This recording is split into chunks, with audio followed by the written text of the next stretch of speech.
went up. How to be happy in life.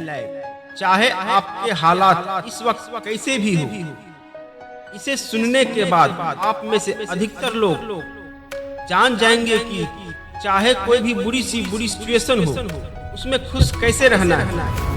दोस्तों, थोड़ा समय तो लग सकता है इसे सुनने के लिए, लेकिन खुशी तो अनमोल है, ये हर कोई चाहता है, तो इतना तो बनता है। तो आज की सबसे बड़ी समस्या ये नहीं है कि मेरे पास पैसा नहीं है, अच्छा रिलेशनशिप नहीं है या जीने का मकसद नहीं है, बल्कि आज की सबसे बड़ी समस्या ये है कि हम सब चीजों को खुशी के ऊपर रखते जाते हैं। यानी हर चीज ठीक ठाक होने के बाद भी हम खुश नहीं है। आप मेरी बात से सहमत ना हो, लेकिन ये सत्य है कि खुश रहना एक आदत होती है। ये ऐसी कोई पढ़ाई चीज नहीं है जो कि आप किसी से मांग सकते हो या खरीद सकते हो। यह ठीक उसी प्रकार के एक आदत होती है जैसे किसी को एक्सरसाइज करने की आदत होती है, किसी को देर तक सोने की आदत होती है, किसी को गाने सुनने की आदत होती है। और ये तो आपको पता ही होगा, आदत कौन बनाता है? आदत कोई दूसरा नहीं बनाता। यह बात सच है कि जब आपका मन होता है तभी आप किसी काम को शुरू करते हो, लेकिन फिर भी लोगों को देखते हैं। जब कोई परेशानी होगी तो स्टेटस लगाएंगे, दूसरों को ब्लेम करेंगे, पूरा का पूरा दुख भरा बर्तन दूसरे के सर पर ढेल देंगे। तो जब आपका मन नहीं होगा खुश होने का, जब तक आप नहीं डिसाइड नहीं करेंगे कि हाँ अब मुझे इस वक्त से ही खुश रहना है, तब तक आप किसी से लाख उम्मीद लगा लो, आप दुनिया का सबसे लग्जरी कार खरीद लो, या चाहे आप चांद पर पिकनिक मनाने चले जाओ, आप कभी भी खुश नहीं रह पाओगे। और मजे की बात तो देखो, आप तब भी किसी और को ब्लेम करते रहोगे कि तेरी वजह से मैं खुश नहीं हूँ, मेरी जॉब चली गई इसीलिए मैं खुश नहीं हूँ, या मैं एग्जाम में फेल हो गया इसीलिए मैं बहुत दुखी हूँ। देखो भाई, ये सब जो रीजन है ना आपके दुखी होने का, वो सब के सब एक्सटर्नल है, यानी कि बाहर के है। और एक्सटर्नल चीजों को आपको इस वे में एक्सेप्ट करना है, वो आप पे डिपेंड करता है कि जिंदगी में या एग्जाम में या रिलेशनशिप में फेल होने के बाद हमेशा रोते रहना है, या उस सिचुएशन को एक्सेप्ट करके स्माइल करके जिंदगी में आगे बढ़ना है। क्योंकि देखो, आप हो, आपकी जो थॉट्स है, आपकी फीलिंग है, वो आप में है। उसी तरह हर व्यक्ति अपने आप में एक यूनिक पर्सनैलिटी होता है। तो आप किसी दूसरे की थॉट्स या पर्सनैलिटी को चाह कर के भी अपने अंदर नहीं ले सकते, तो दूसरे पर्सनैलिटी या हालात भी बदल करके आपके तरह नहीं हो सकते।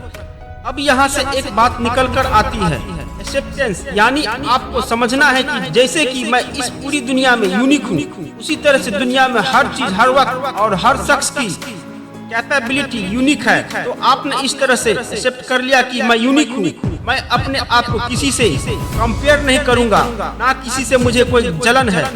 और जब आप अपने आप को किसी और से कंपेयर नहीं करोगे और अपने आप को यूनिक समझोगे, तब आप अपने आप को हर्ट करना बंद कर दोगे और आपका एक्सिस्टेंस इस दुनिया के सामने निकल कर आएगा।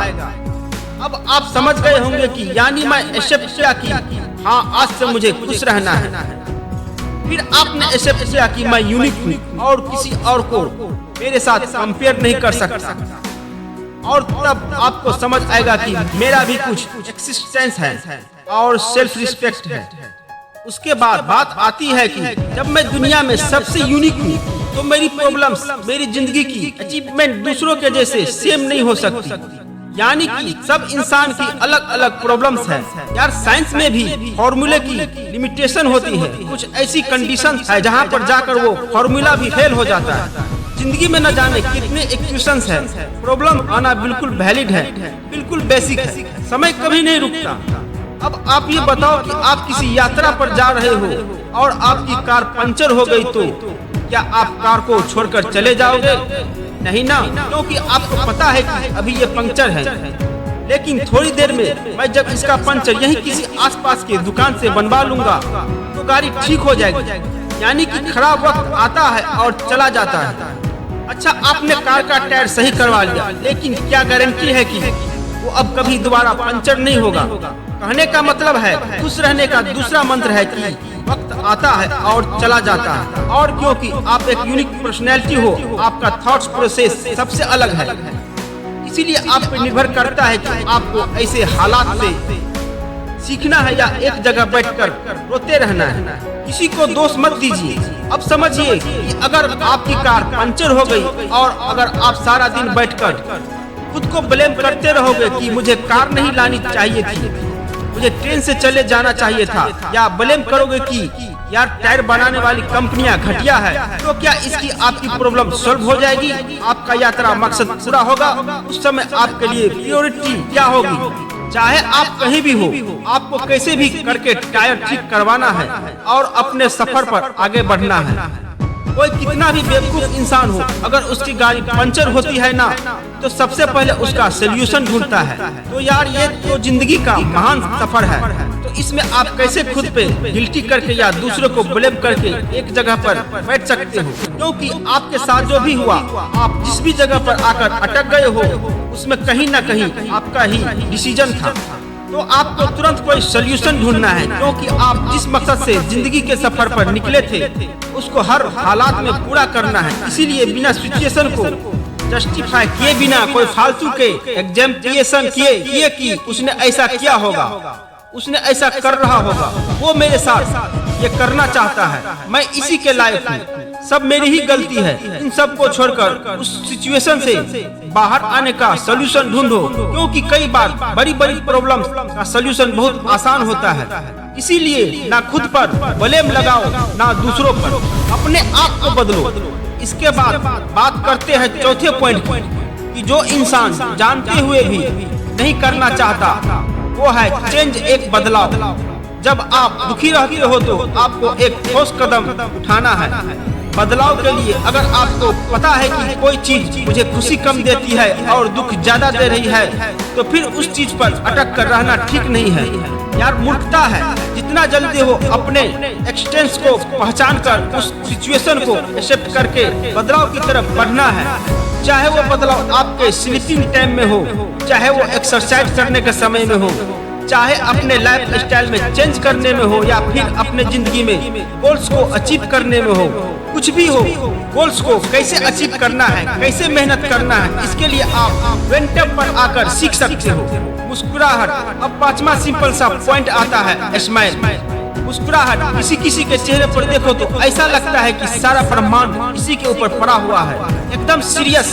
दोस्तों, एक इंसान की स्माइल में बहुत ताकत होती है। पूरे दुनिया का बोझ लेकर और दुखी रहने से अच्छा है कि जस्ट स्माइल, क्योंकि आप स्माइल करोगे तो आप खुश दिखोगे, और जब आप खुश दिखने की कोशिश करोगे तो आपको खुश रहने की आदत पड़ेगी।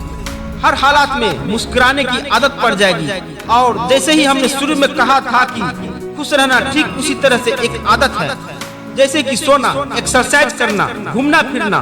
तो लास्ट में एक बार फिर से रिसीव कर देता हूँ कि इन मिनिमम पॉइंट अपने डेली के रूटीन में लाकर आज से ही खुश रहने की शुरुआत कर सकते हो। पहला, एक्सेप्टेंस। बुरे हालात को एक्सेप्ट करो, अपना एक्सटेंस पहचानो। दूसरा, टाइम नेवर स्टॉप्स। अच्छा और बुरा समय एक टायर की तरह है, जब तक टायर घूमता रहेगा सुख दुख आते रहेंगे और जाते रहेंगे। तीसरी, नो गिल्टी नो पेन। ना खुद को दोष दे और ना ही दूसरे को, क्योंकि जो कुछ भी आपके साथ होता है उसमें कहीं ना कहीं आपका डिसीजन जरूर होता है। इसीलिए माफ करना सीखो, खुद को भी और दूसरे को भी। चौथी बात, चेंज योर सेल्फ। सबसे जरूरी, आज से ही अपने जिंदगी में पॉजिटिव बदलाव लाना शुरू करो, अपने जीने का मकसद पहचानो। आखिरी पांचवी बात, स्माइल। पांचवा और आखिरी टिप्स की हालात कैसे भी हो, एक स्माइल तो बनता है दोस्त। तो दोस्तों, मुझे उम्मीद है कि आपको इस कहानी से कुछ न कुछ सीखने को जरूर मिला होगा।